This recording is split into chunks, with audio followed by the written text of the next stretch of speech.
Hey everyone, Sam here at Model Chili Scalar Models, and here I have some Star Wars Legion Droidekas from Fantasy Flight Games. And so we've got two fully standing deployed Droidekas and two rolling units on the move. Now this is part of a wargaming system, so if you're not familiar with Legion, I'll put a link in the description so you can go check out the actual game.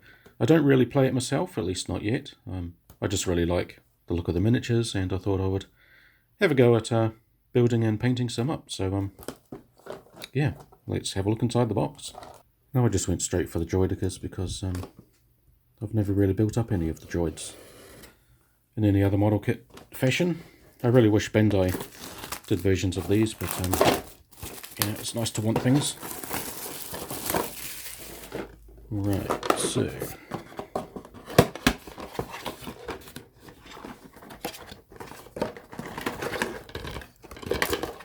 look at the sprues. So we've got 3 sprues in total, and all of the parts here. This looks like for the deployed Droidekas. The legs, the main body shell. It's a very similar feel and quality to the previous Warhammer build that I did.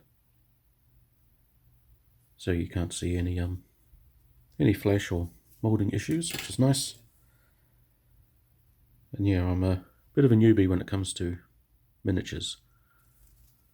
So some of you guys may be very familiar with this sort of kit, but to me it's all very fresh and exciting. Alright, so what else have we got? So some tokens for the game itself there, which I know absolutely nothing about.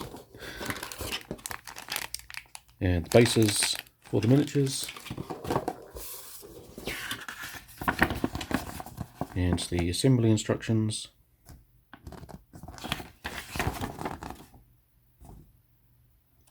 Yeah, looking pretty straightforward. And a bit of information about Fantasy Flight Games. Alright, so let's get started. Okay, so I'm just going to start by removing all of the parts I need for one Droideka, which is all of the A/C parts. So I've got 2 identical sprues, and you just swap A for C when you're building the second droid. And all the B parts are for the rolling version.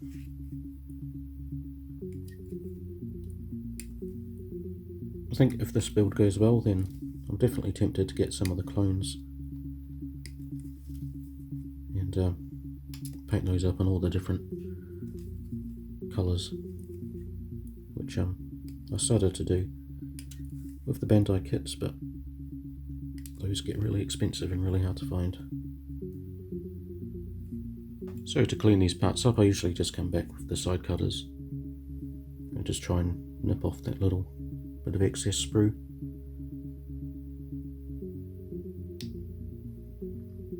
Like that.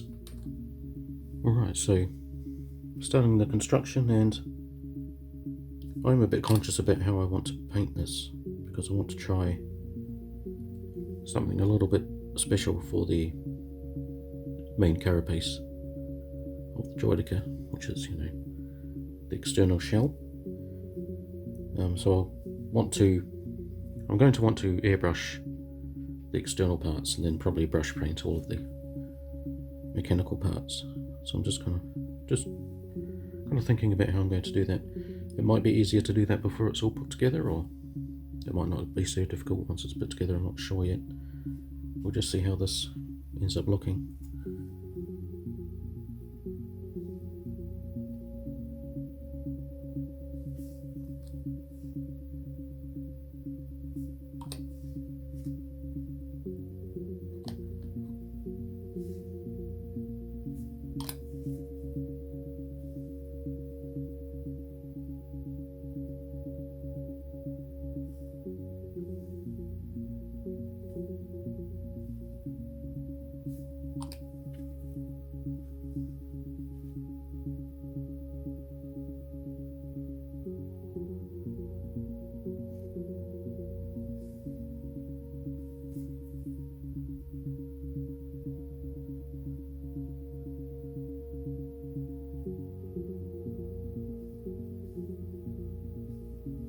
Okay, so I've decided that I think I'll be okay gluing everything together and then painting it.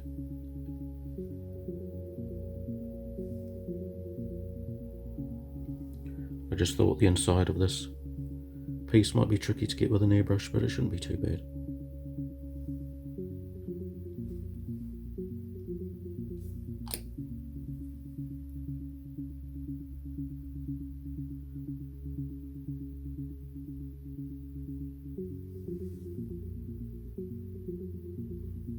Looks like here there's a little bit of extra sprue that I should have clipped off. It's a little bit deceptive. It looked like part of the piece, I think.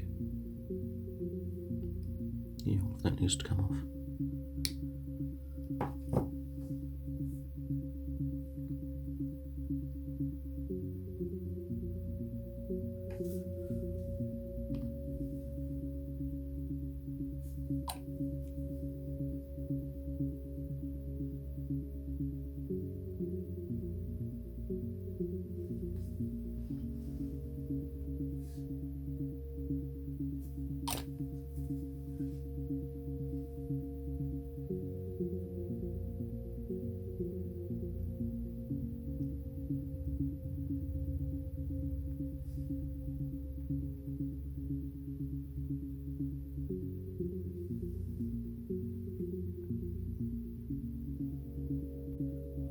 Alright, so there's Droideka number 1 complete.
Alright, so that's the rolling version more or less completed, and I think I might keep all of these parts separate and paint these up and then attach them all, because as it's all going to be closed up it's going to be really difficult to paint. So I'll finish off the last droid and then I'll get on to priming. So to start off the painting process, I'm just going to give these all a layer of primer, and I'm using Tamiya's Fine Surface Primer from a spray can. So with everything primed up, I'm now going to do a black base coat, just using Vallejo Modelé Black, using the airbrush.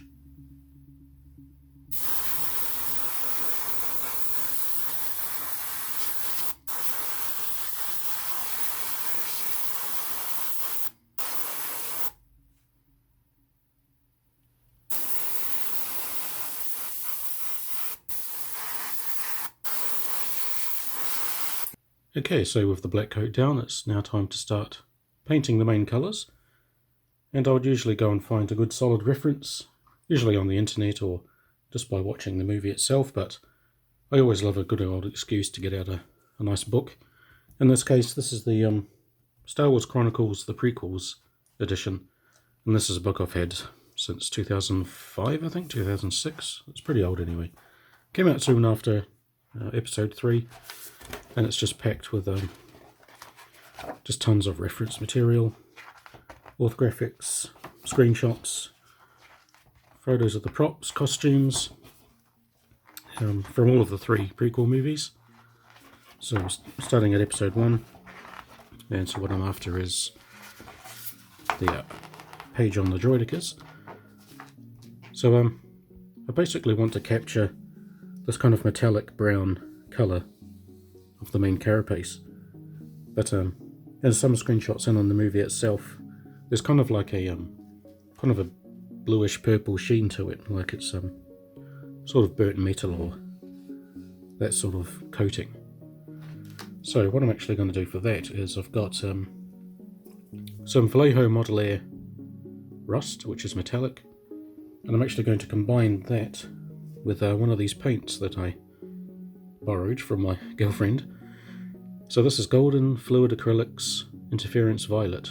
So as you can see, when the light shines on it, it shines a little bit of purple, and it is transparent, so it should mix well with the rust, and then it'll combine with the rust to give off a mostly brown colour, and then when it shines in the light you'll see the purple. At least that's the plan anyway. So this is just a liquid acrylic paint, and I'm just going to thin this down and then add it to the rust and see how that turns out. Alright, so I've done a little bit of experimenting. The piece on the left is the purple paint mixed with the rust, and as you can see it's kind of made it a little bit paler, and it's just kind of, yeah, not quite what I was after. However, the one on the right, that was first sprayed with rust and then a coat of the transparent purple over the top, and I think that looks a lot better. It kind of looks brown until it hits the light, and then you get that sort of purple sheen. So that's much more what I'm after, although I think this coat of purple was a bit too thick, so the faceplate looks pretty much just purple. So what I'm going to do is just spray everything I need with the rust, and then a very light coat of the purple over top, trying to restrain myself so I don't lay it on too thick. And I think that should come out looking pretty good.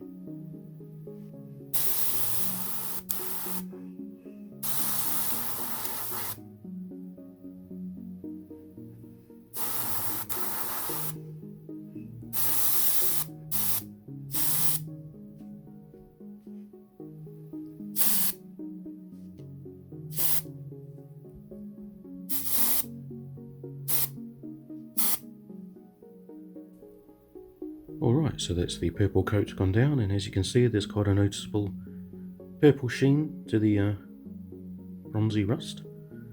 So pretty happy with that. So now what I need to do is paint up the rest of it. It'll be mostly all dark greys and gunmetals for the arms and the legs and the main part of the body. And for that I'll just be brush painting those on. And for that I'll be using Vallejo Model Air Metallic Gunmetal 71072 and Vallejo Model Air just Basic Grey 71047.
Alright, so there's all of the gunmetal painted on, and I've just added a little bit of black just for the wires to the arms and the third eye.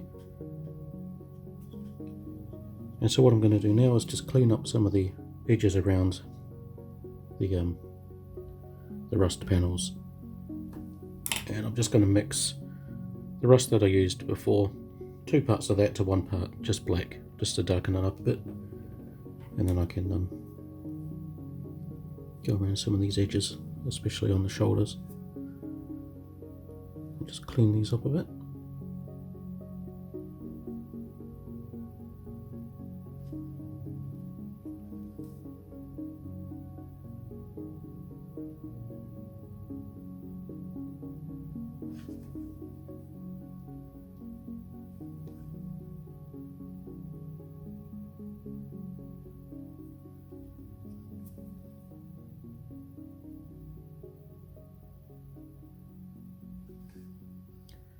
and along the sides of the main headpiece.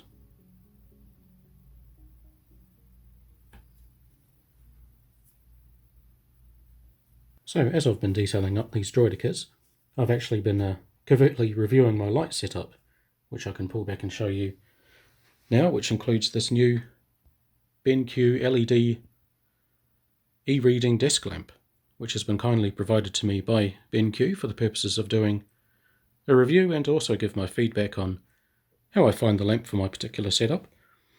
And one of the reasons I chose to do this particular Droideka build was to do a really small and detailed miniature and just see how the light actually performs versus my old setup, which was two of these lamps from left and right sides, which I've been using since the start of the channel over 5 years ago. And while they're good for the time, I realise now that having an overhead source of light, which is a lot softer and more natural, really helps eliminate a lot of harsh shadows, which my old setup was prone to cause, because I had quite a couple of harsh light sources from quite low down and either direction made a lot of shadows.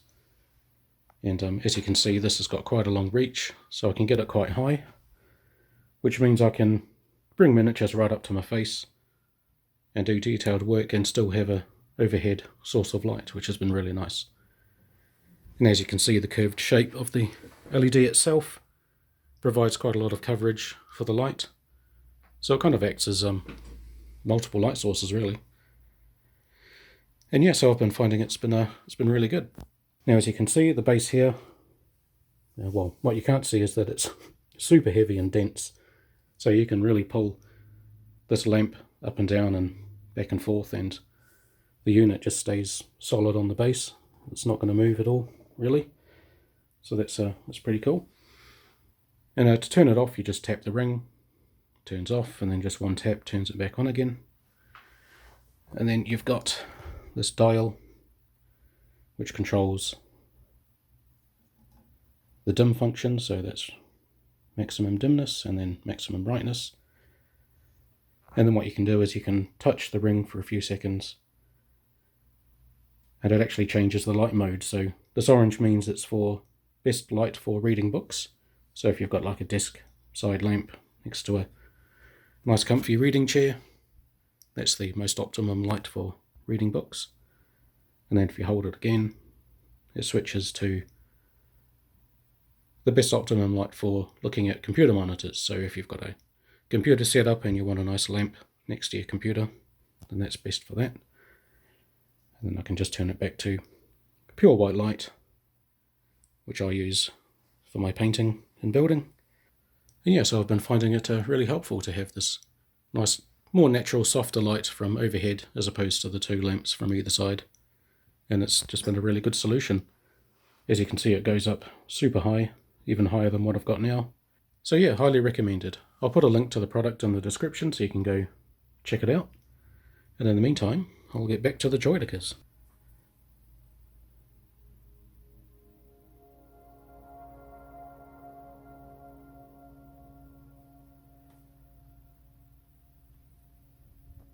Alright, so for the wash process, I'm going to start by applying this Vallejo Model Wash Rust, just to give it a bit more of a copper sheen to it, and also just to give the surface a little bit more of a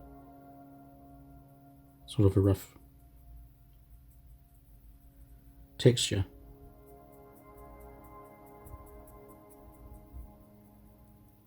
So I'm just going to lightly apply that over with a brush.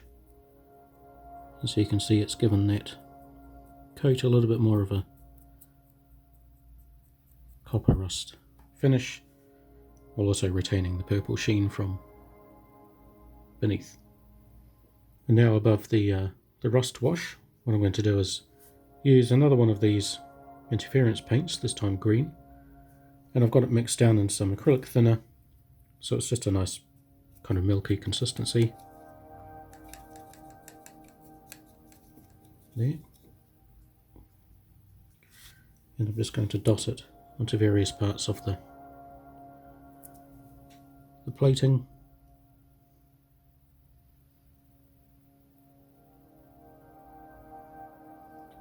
give hints of a little bit of green. Just to give that real sort of organic, beetle-y type carapace.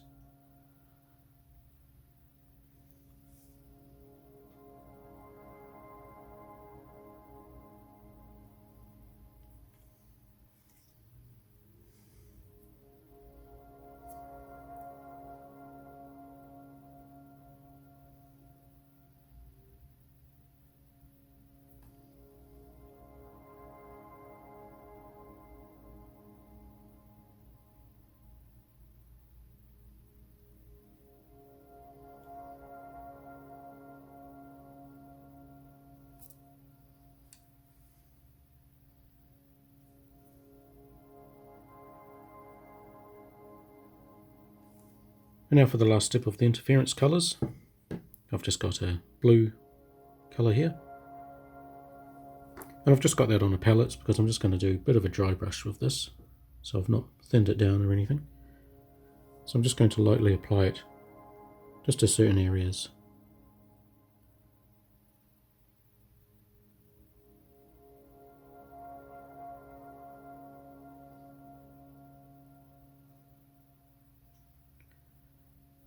Just to give off a hint of blue here and there.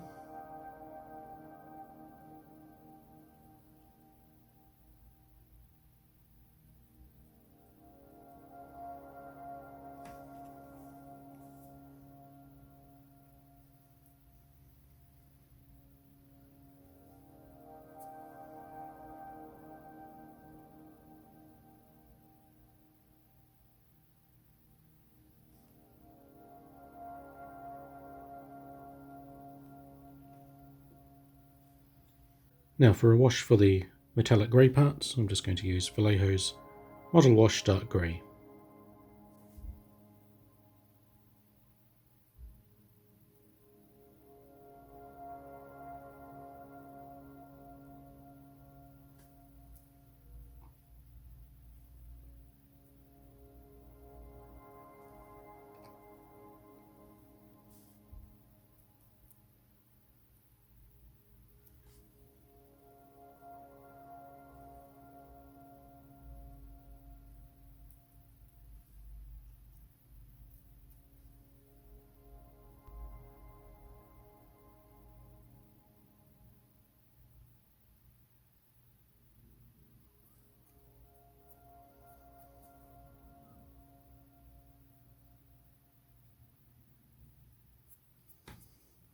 Alright, so I think I'm ready to start putting together the rolly versions, and for those I'm just going to use a bit of super glue to stick those together since all of the parts are painted, so plastic model glue won't really be much use.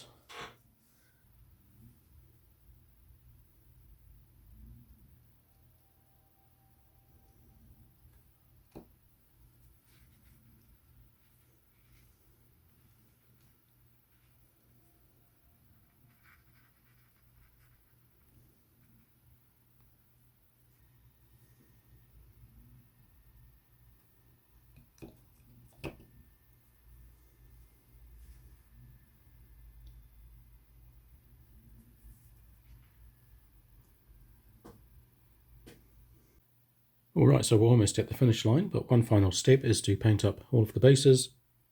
And for that I'm going to use the Citadel texture paint, Agrellan Earth, which I hope will replicate the surface of Geonosis, being a nice sandy, dirty kind of texture once this is dried up. So first I'll prime these up and then start applying the paint. Alright, so just using a big old brush, I'm just going to slather this on in a nice thick coat.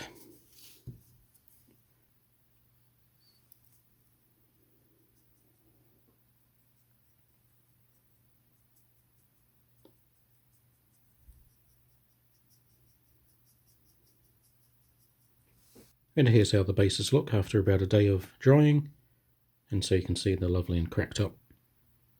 And I'm going to keep these two lines in the base because that's actually part of the game system, which indicate the unit's firing arcs. So just in case I do want to play this game sometime in the future, keeping those lines might be handy. And so the next step is I'm just going to airbrush over some earth and sand colours just to finish it off and get rid of the grey that's been exposed by all the cracking.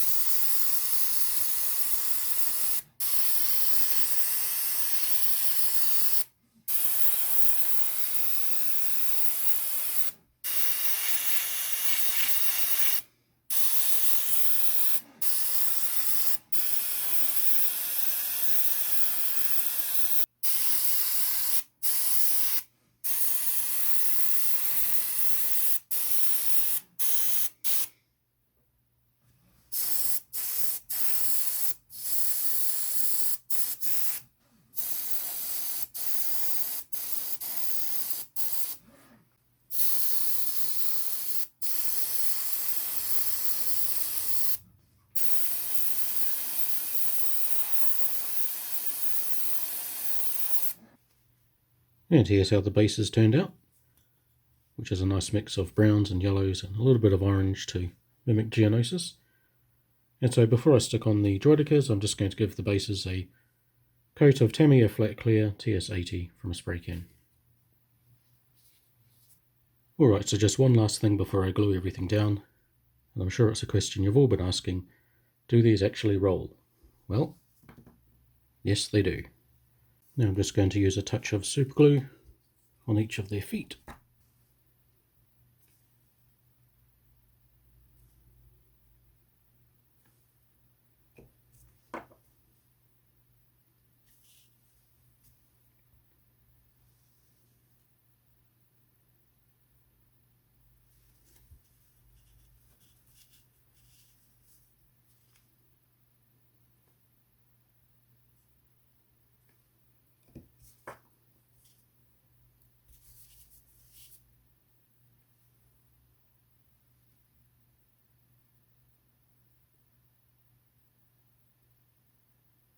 And now that they're all stuck down, I'm just going to do a final sealing flat coat of Tamiya TS80 Flat Clear. Alright, so here's the finished result after a flat coat. And if there's one thing that's really bugging me about the whole build, it's just the seam and the big ball at the hip joint down at the bottom of all of the Droidekas. I just wish I paid a little bit more attention to sealing that up and sanding it a bit more smooth before I started painting. As you can see here on the rolled versions, it's quite noticeable. There, that's probably the part that's bugging me the most, and I could have definitely done a better job of that. It only just became really noticeable once I started painting, which is unfortunate. But you live and you learn, so next time I build some of these, maybe in the future, I'll definitely pay more attention to that. But overall, I'm pretty happy with how they've come out. I'm really happy with the colour of the shell, the brownish sheen to it, and all of the purples and the greens and the blues mixed in. You can just see them there. I was worried that the flat coat might eliminate all of that, but it diminished it a little bit, but you can still notice it here and there, especially on one of these rolled ones. It comes out really strong. And yeah, quite happy with the all of the mechanical parts. It was a really simple job of just, as you saw, the base black and then over the top just the gunmetal. So I didn't really need to do much of a wash to bring out all of the detail in the recesses, but a little bit of wash at the end has just helped some parts bring out more detail. And yeah, I'm pretty happy with the bases. The texture of the Gallant Earth from the Citadel paint line worked out really nice on these bases. Cracked up wonderfully, and just a few coats of sands and earth colours finished those off quite nicely. If there's one thing I would change next time, it's probably I'd do the rim of the base black and then mask it off and then do the sand colours over the top, just to make it a little bit more neat. And yeah, overall it was a really enjoyable build from start to finish. I really had fun building them up, and experimenting with the interference colours was quite enjoyable. And I'm quite happy with the final result, and now I just need to find an excuse to use them on other builds. Should be quite interesting. And if you want to see more Star Wars Legion, please let me know, because I'd be very interested in building up some more miniatures, especially the clones and maybe even some super battle droids. Would be quite fun. And as always, if you've got any questions or comments, feel free to leave them below. and I'll do my best to answer them. So thanks for watching, and until next time, where are those Droidekas?